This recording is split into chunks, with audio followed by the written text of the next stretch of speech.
Grind and Shine Recovery. We're here with Johnathan from Prison Life Inside and Out. He also is the author of Strength and Conviction.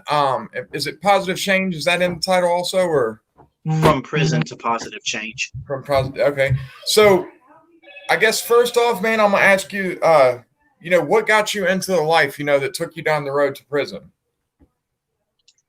Pretty much, man, being broke. A lot of people ask me because of the amount of times that I've been to prison and everything that I've been through, man, what kind of drugs did you use and everything? And for me personally, it never was drugs. I've never done any of the hard drugs. It was growing up poor. My mom was a cocaine addict, the whole time I was growing up. And so whenever I became a teenager, whenever I thought I was a man, I wanted to get out in the streets and I wanted to start making easy money. I wanted what I had never had. I had been broke my whole entire life and I just didn't want to be broke anymore. And so I started out as a young teenager, probably 12, 13 years old, doing things like breaking into cars, breaking into buildings, little businesses and things like that. And then it just escalated all the way up to whenever I went to federal prison for a multi-million-dollar check scam. Well, okay, so I'm glad you went up to going to prison for the check scam. I guess what was some of the things that led up to you realizing something had to change, because you got multiple numbers, correct? Yes. So would you care to kind of go in it? Was there any like events that took place that you realized like, hey, this ain't gonna work? You know what I mean? Yeah, absolutely, man. Whenever I caught my federal charge, not when I caught it, but whenever I did what I did to get in trouble with the feds, my wife, we were separated at the time, but she was pregnant with my daughter, and we were separated by 2 states. She lived in South Carolina, I lived in Georgia. And so whenever she left me and I found out that she was pregnant, I kind of didn't believe it. I thought that there was a bunch of lies going on. I was really paranoid about the whole situation.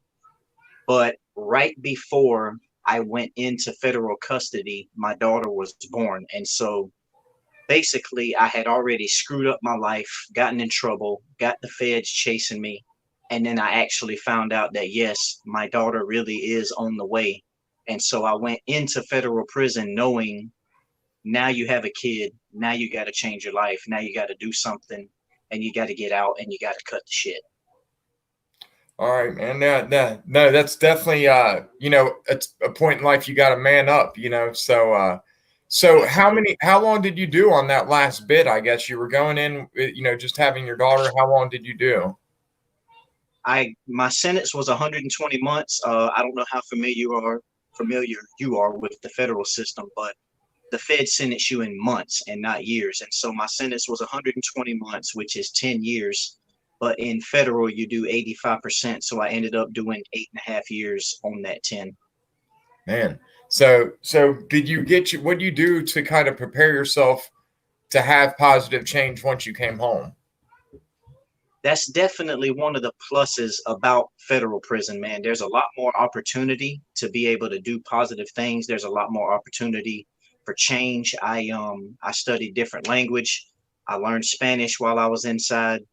I took a lot of business classes. I did a lot of programming and education on my own. I became a personal trainer. I studied physical fitness, exercise science while I was in.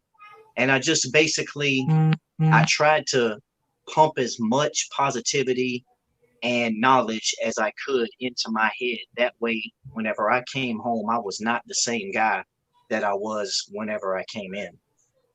For sure, man. You were talking about, it was kind of the paper chase that got you down that path. Did you kind of feel like growing up poor, that was your only way out? Because I know, that's kind of the route I took, before I got addicted and stuff. I got into it as a money chase, because Right. I felt like that was my easy way out. Is that the way you felt, or? Yeah, absolutely. I'm sure that as a teenager, I probably didn't have that thought process. I was a wild young teenager, so I probably wasn't that self-aware, but subconsciously, I'm sure that that's exactly what it was. I'm from a small town in South Georgia, and where I'm from, it's kind of a 50-50 divide.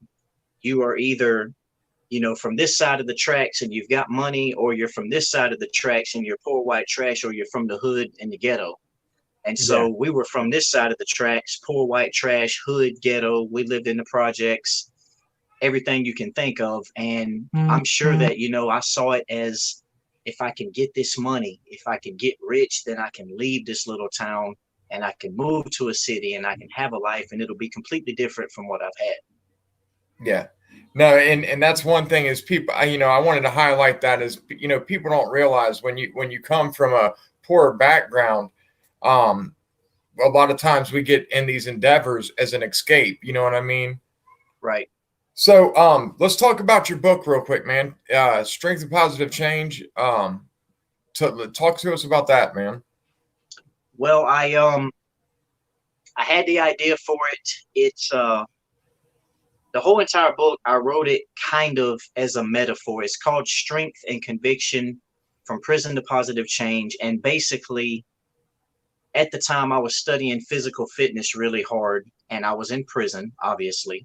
And so I wanted to do a book about the mental aspect of changing. I don't know if you've ever heard of the book The Secret or Think and Grow Rich, but basically the premise of those books is the law of attraction. Whatever you think about enough, it will come about in your life. And so that's basically what my book is about. But I use being in prison and physical fitness as a metaphor for the whole thing. And the way that I break it down, there's three main principles. You've got accept your punishment, do your time, and get convicted. And basically, I use the metaphor of prison for what you have to go through in your mind. You got to get convicted, first of all. Then you got to accept your punishment, and then you have to do your time. Just the same way that you do in prison is the same thing that you got to do in your mind. The first step, getting convicted, is you got to realize that something's wrong and you need to change. Accepting your punishment, taking your sentence in court, you also have to be like, okay, that my punishment is I have to put in some mental work. I've got to do a lot of changing. And then doing your time, just like you have to do it in prison, is the same thing as just living out the rest of your life in that change that you have brought about. Yeah, no, I'm glad you kind of went into it like that because a lot of what you're talking about is, some of the same things an addict like that I had to go through to better myself. I had to take on my wrongs that I had done, take responsibility for it, and I'm glad you talked about the law of attraction. Because I'm a big believer you get what you put out. You know what I mean? Yeah. So, so what would you tell anybody still out there living that street life, thinking that the quick way out is gonna be what's gonna fix their life? That it absolutely is not. Um, I don't know anybody that I either grew up with or that I encountered along the way in my life. I don't know anybody that's involved with the life that has not had repercussions. You either lose your life or you lose your freedom. Everybody gets caught. Yeah. Technology has advanced so far that it's almost impossible for you to get away with anything, man. And I would just say, whether it's drugs, I mean, drug addiction is a whole new thing, and I can't really speak on that. That's your expertise. I don't know, but criminal trying to make that money, it's just not going to happen, man. You're going to get caught. If they don't catch you, somebody will tell on you, or like I said, you'll lose your life, and it just is not worth it. I know people hear this over and over, and I know that these young kids out here in these streets, they don't want to hear it, but that's still what I would say because it really is true. You'll either get told on or you will get caught by them. It's gonna happen. You will not get away. Yeah. Yeah, no, and that's one thing is, I've only seen people that stayed in this life a long time. They either, if they're still alive, they've done, a bid in in installments. Right. They, pretty much a lifetime bid in installments. They joke about it, but there's really no success in it. You don't see no successful dope dealers or criminals that Nope. just don't work out like that.